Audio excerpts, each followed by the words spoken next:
Alright, hello and welcome to the Devstream 112 breakdown. In addition to the Devstream breakdown today, at the end I will be going over the Barokatir stuff that is of note today.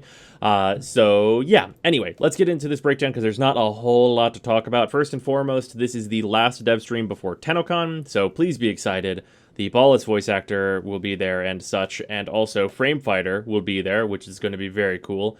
And yeah, so please be excited, Tenncon. I'm going to be there also, so if you're going, come say hi. Please don't be afraid to say hi. I am very tall. Anyway, with that, that's cool. Tenncon is going to happen. I'm sure it'll be a great time. In addition to that, though, there are going to be no updates until the Sacrifice comes out, which the Sacrifice will be coming out before Tenncon. I hope. Please. So that all the people that go to Tenncon don't feel like they got the shit end of the stick where they can't play the new cinematic quest while they're at Tenncon. Because that would be a really bad feeling, wouldn't it? That'd be a real awful feeling to have. And also, I'm sure it would be really unfortunate for the devs to have to take time away from, like, you know, hosting the con and have to bug fix the shit out of it and not get any sleep. Because that's what happened with Spectres of the Rail. Let's please hope that that doesn't happen again. So yeah, there's that. Let's just say, I'm worried about that happening. Anyway, though, we also got some more talk about the separately modded Exalted. So many of you have probably not heard about this. This was talked about on Twitter a whole lot, and I'd just like to quickly go over what this means. So the way Venari works, which is Korra's cat, is that it is modded separately, and it doesn't like copy the mods from your companion or whatnot. Exalted weapons, like Excalibur's Exalted Blade, for example, are going to be copying this system to make the game better, basically, and make it so you don't just have a weapon that holds your mods. This is going to be auto-catalyst, so you're not going to need an extra catalyst for it. There will be no need for dupe mods, so you don't have to make, like, 2 pressure points or anything like that. They will not provide mastery, and they will come with a good amount of polarities. DE specifically stated that they're not going to come with, like, all the polarities you're likely to need, but they will have most of them at the very least. So, that's cool. I'm super down with that.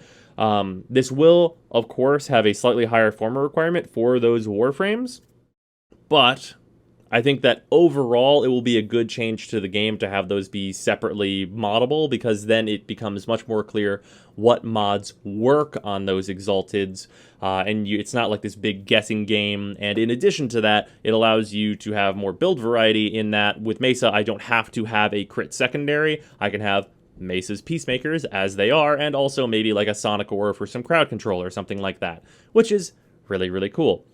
So I'm excited for that personally. I know a lot of people are worried about it. As long as they don't fuck us on the polarities on these Exalted weapons, I think it's going to be just fine. And they've specifically stated that they do not want to fuck everyone over on the polarities. So I think it will be fine. With that, thing that I'm still worried about, melee rework. So we got some new weapons, or look at some new weapons that are going to be coming with that. And first and foremost is another pair of fucking dual blades. I'm not going to lie. I like how these look. I do like how these look, but for God's sake, please don't give us another fucking set of dual blades. We have so many. There are so many fucking dual blades. Split this off into a single sword and a dagger. Please, God, DE. Make it 2 weapons, so you get like twice the result of weapon output, and just make a dagger and a single sword. There are like a good bit of both of those, but not nearly as many as there are fucking dual swords. So this... Not excited about leveling another fucking pair of dual swords, but this exists, so there you go. More fucking dual swords. I don't know who's got like the giant erection for just 2 swords at once. I don't know what's happening, but again, more fucking dual swords. Weapon I'm actually way more excited about is this though, which is an infested heavy blade. So provided the melee rework doesn't tombstone melee as a whole across the entire concept of the game, this weapon looks fucking sick. So barring the melee rework going absolutely horribly, I am probably going to be using this thing a whole hell of a lot because it looks great. So yeah, that's really cool. I'm excited for that. And other thing I'm excited for that I don't think I should be excited for, but I am anyway, is the new Warframe. So this Warframe, if I'm remembering correctly, the initial concept design of it was made by Keith Powers. But Rebecca has kind of been in charge of making, like, the powers and overall like kind of like theme of this Warframe come to fruition, which is really cool that she's getting to do that. And I think from a fun perspective, this Warframe is really cool, but in terms of actual usefulness, maybe not gonna go where it probably should. So, this is a Eidolon frame that is also affliction slash vampire themed, in that it has like your kind of like what you would expect from vampires, like can turn into mist, is spreading a curse, can put enemies to sleep, things like that. And the sleep part of it sounds really good. We have other Warframes that can do sleep. Both of them are very good. So let's just go over these powers real quick. The passive, lifesteal based on energy cap, that seems really neat. The more energy you have, the more lifesteal you get. That seems like it'd be really effective for keeping a Warframe with a lot of health alive. On the dev build, it unfortunately did not seem like he's going to have a ton of health, so that's a bit unfortunate. His first ability is Marking, which is basically his spread of affliction, and there are 2 levels to this. So there is basically like drone form, and then ally form is what I'm going to call it. Whenever they're first afflicted with like the basic level, they don't attack you and they just kind of walk around mindlessly. But whenever they have full affliction, which you can get to just by casting this twice on one enemy, they become your ally, and whenever they hit other enemies, they spread that affliction to all of them. Which is like this, it's kind of like what Saren is right now in a different way, in that it's turning them all into allies as opposed to doing damage, which is a neat take on that kind of thing. And then his 2 is that it's kind of like the Amish's 1, where you have charges that you put on yourself, and when enemies try and hit you, they instead get stunned. So that's really cool. And whenever they get that stun on them, if you use your 1 on them, it actually is completely free. So that's a neat synergy. And then in addition to that, your 3 turns you into mist, a lot like Wukong's mist stuff. But this is a charge forward, and any enemies you pass through that are marked, you will steal HP and shields from, which is kind of neat. And in addition to that, it will advance the affliction to like its top state, so you can basically get a bunch of enemies who are like drones and turn them all into like the full affliction, so you can have like a mob of dudes with you as allies. So that's a cool thing. And then his 4 is somewhat out of place, I think, in that it's a mass AoE sleep, which doesn't really seem to synergize with his kit besides just being a really good crowd control move. But, I mean, I'm not really one to complain about a really good crowd control move. The main thing with this is that full affliction will provide energy to you when those enemies die. If that provides energy to the rest of the party whenever and those enemies die, that'll be really cool as like a kind of weird support type thing.